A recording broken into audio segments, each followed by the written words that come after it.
Hey, in today's lesson, I'm going to teach you how to sound more like a native English speaker. As we observe a short clip of an English conversation, I'm going to break down the words and expressions so that you can start sounding like me. Are you ready? Well then, I'm teacher Tiffany. Let's jump right in. So we're going to take a look at a short clip from a conversation I had with one of my friends. The topic was responsibility. So pay attention to the new words and the new expressions. Here we go. Okay, then this is a little bit different. This is more about companies.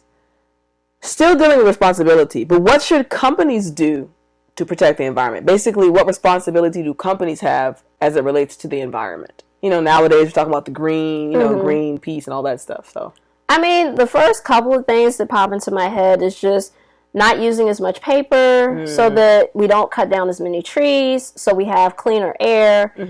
And then something that I'm not as familiar with, but I know that it impacts with the water and toxic stuff that needs to be properly disposed of, as opposed to, oh, we're just going to pour it down here or we're going to pour it out here.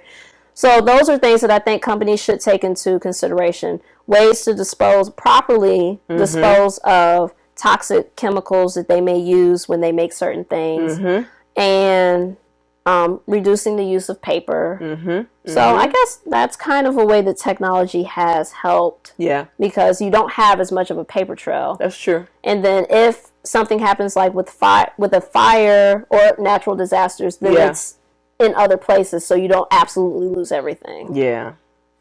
I agree. I think they have to be mindful of what they're using and how it's affecting the environment. I agree.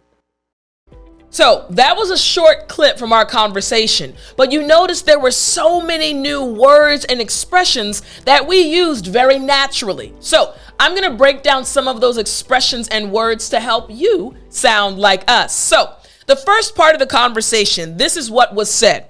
Okay, then this is a little bit different. This is more about companies still dealing with responsibility. But what should companies do to protect the environment?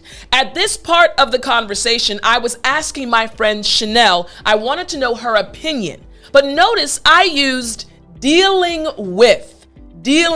So what does this actually mean? Dealing with. Now, dealing with actually means to be about or be on the subject of something. Again, to be about or be on the subject of something. Here we go. For example, I am teaching you English right now.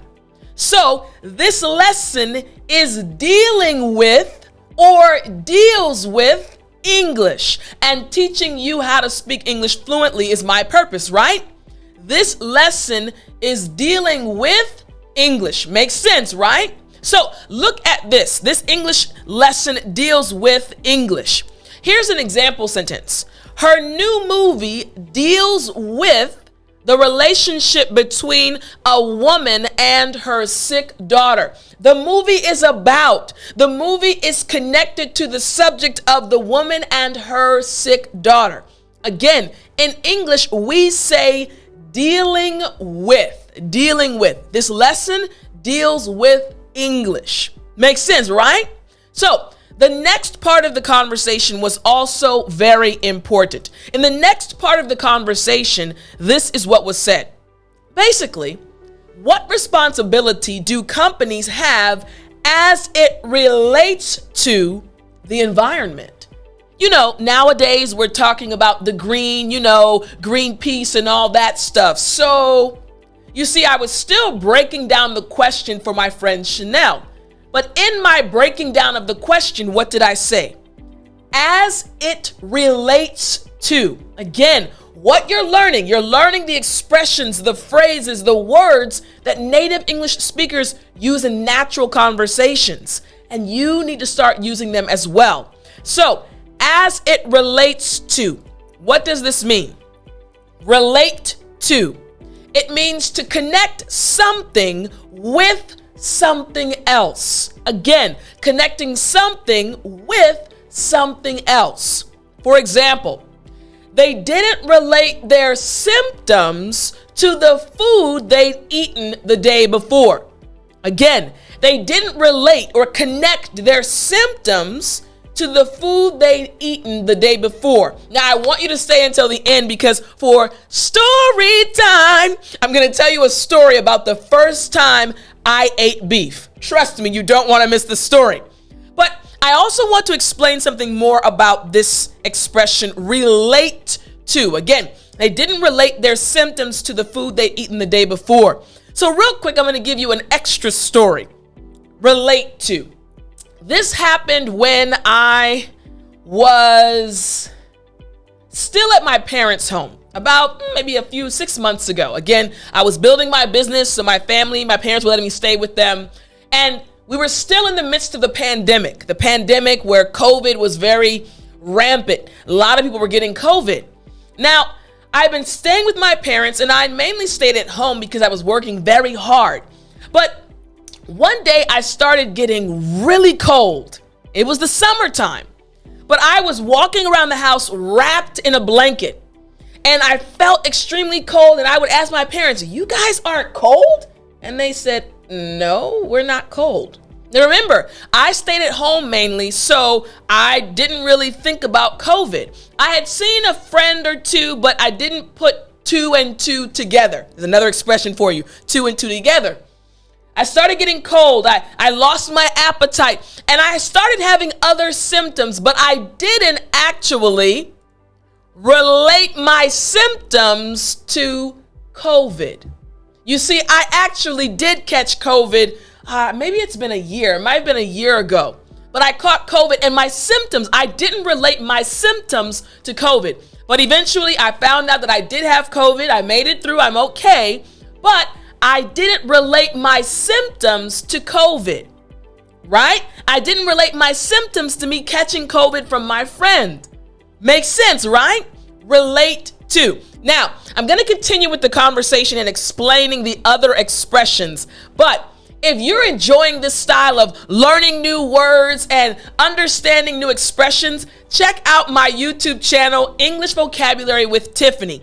Every day from Sunday to Friday, I post a brand new video where I teach you a new English word. I teach you the pronunciation, I explain the meaning, I give example sentences, and I help you sound more like a native English speaker. So don't forget to check out my YouTube channel, English Vocabulary with Tiffani, for daily vocabulary videos to help you improve your English vocabulary. Now, continuing on with the conversation.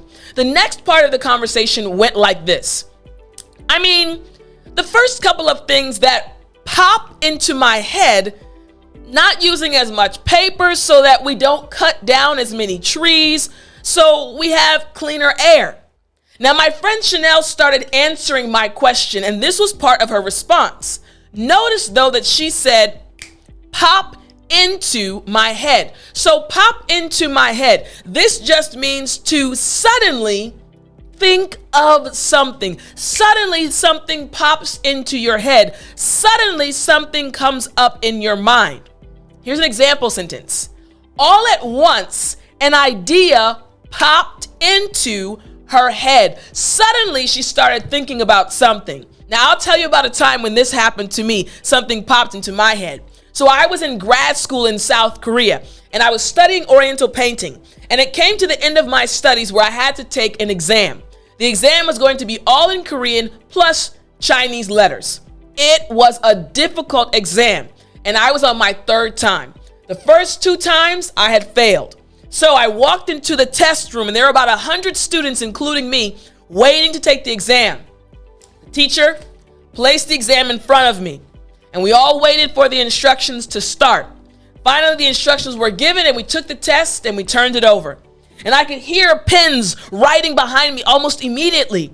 So I read the question, and I understood what the question was asking, but I didn't know how to answer the question.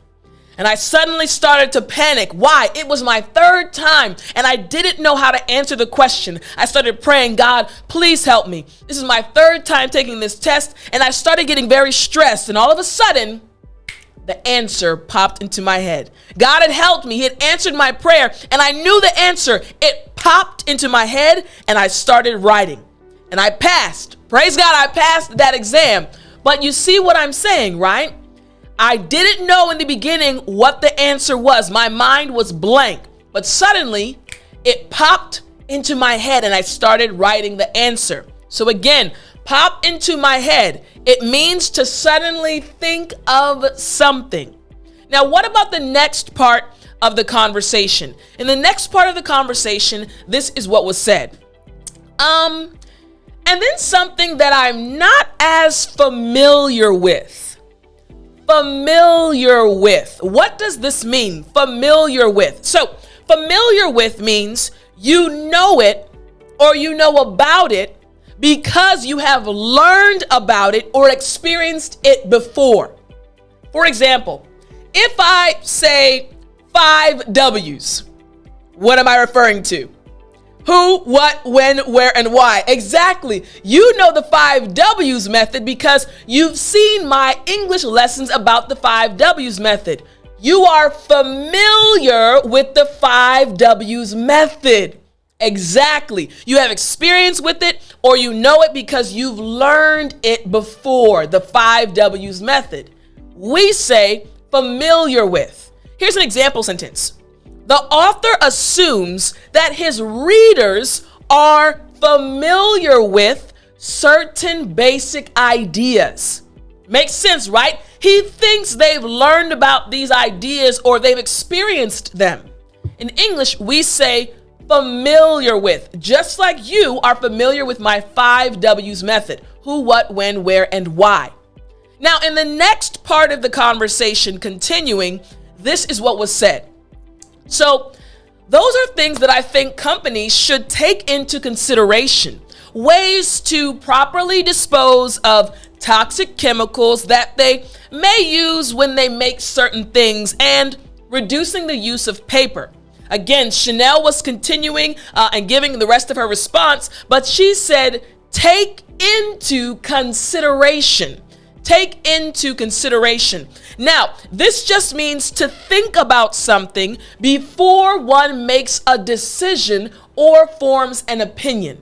Before you do something, think about this thing or think about this person. Hey, before you walk out that door, take into consideration ...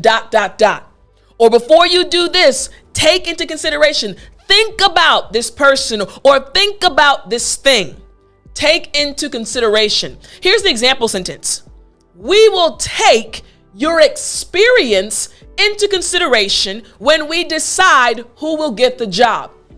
You've done pretty good work and we will consider your work, your experience. We will take it into consideration. Makes sense, right? So what we're going to do right now that you understand the expressions that were used throughout our conversation, we're going to watch it one more time and you'll be amazed by how much you actually understand. Here we go. Check it out again. Okay, then this is a little bit different. This is more about companies. Still dealing with responsibility, but what should companies do to protect the environment? Basically, what responsibility do companies have as it relates to the environment? You know, nowadays we're talking about the green, green peace and all that stuff. So, I mean, the first couple of things that pop into my head is just not using as much paper so that we don't cut down as many trees, so we have cleaner air. And then something that I'm not as familiar with, but I know that it impacts with the water and toxic stuff that needs to be properly disposed of, as opposed to, oh, we're just going to pour it down here or we're going to pour it out here. So those are things that I think companies should take into consideration. Ways to properly dispose of toxic chemicals that they may use when they make certain things. And reducing the use of paper. So I guess that's kind of a way that technology has helped. Yeah. Because you don't have as much of a paper trail. That's true. And then if something happens like with a fire or natural disasters, then it's in other places, so you don't absolutely lose everything. Yeah. I agree. I think they have to be mindful of what they're using and how it's affecting the environment. I agree. You understood more, right? Yes, it made a lot more sense. So I hope you enjoyed this lesson. Remember, don't stop studying. I'll talk to you next time, but also remember to check out my channel, English Vocabulary with Tiffany, and I'll see you next time.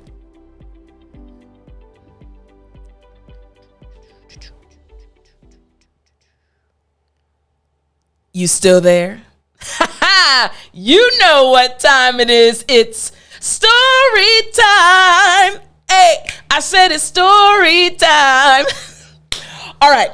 So I told you that I was going to tell you a story about food and symptoms and things of that nature. So this was about, I think it's been it's probably been about 30 years. About 30 years ago, I was in elementary school, middle school, and I was really hungry one morning. And my uncle actually happened to be taking me to school that day. He was taking me and also my friend. We were going to school, and he asked us if we were hungry. We were like, yes, Uncle, we're really hungry. He said, okay, I'm going to stop at the gas station and get you guys some breakfast. Woo! We were excited. So we stopped at the gas station. He said, all right, go inside. Here's some money. Get whatever you want. So my friend and I, we ran inside, and we saw that they had kind of what looked like nachos, but they also had chili. So my friend and I, we said, listen, we don't want a bag of chips. We want a real meal. So we said, okay. So we went to the front. We piled the chips inside of our containers, and then we put the chili. Oh, it looked so good. We put chili, then we put cheese on top, and we were ready. So we paid the money. We went back out to the car, and my uncle said, are you guys happy? We said, oh, yeah. So he took us to school, dropped us off, and it was a little early, so class hadn't started yet. So we were sitting down, and we were punishing, which means we were really eating the food fast. It tasted so good. We were licking our fingers. This is the best chili I've ever had. And the cheese was so good. It was delicious. So we finished our food, and then class started. We shared with our friends too, but class started, and then all of a sudden,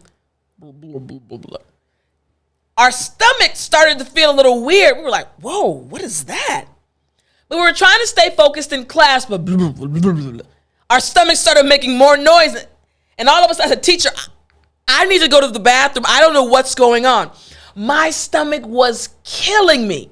So I ran to the bathroom, and it just kept cramping and hurting so bad. So much so that they had to call my parents. They said, we don't know what's wrong with Tiff, but she's really not feeling well, and her stomach is really hurting. So I got on the phone with my parents, and I think it was my mom, and she said, honey, what happened? I said, I don't know. My stomach hurts really bad. I said, I ate breakfast. My uncle stopped, and we got some food at the gas station. She said, let me ask you a question. What did you get? And I said, I got nachos with chili and with cheese, like we have at home. We have haystacks. Haystacks are basically taco salads. She said, baby, did that chili have beans only, or did it have beans and meat?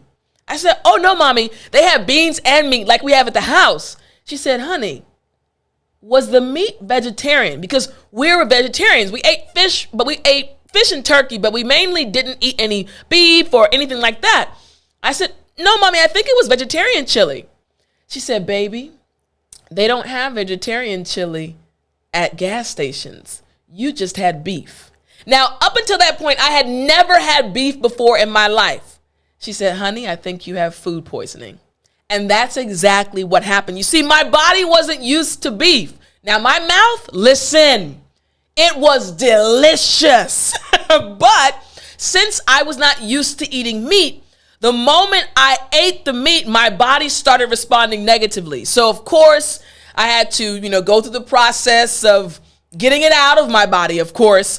But I will never forget that time because it was such an enjoyable meal. But the results, were not that enjoyable. So maybe you've experienced that before where you ate something you shouldn't have been eating and you had to suffer the consequences.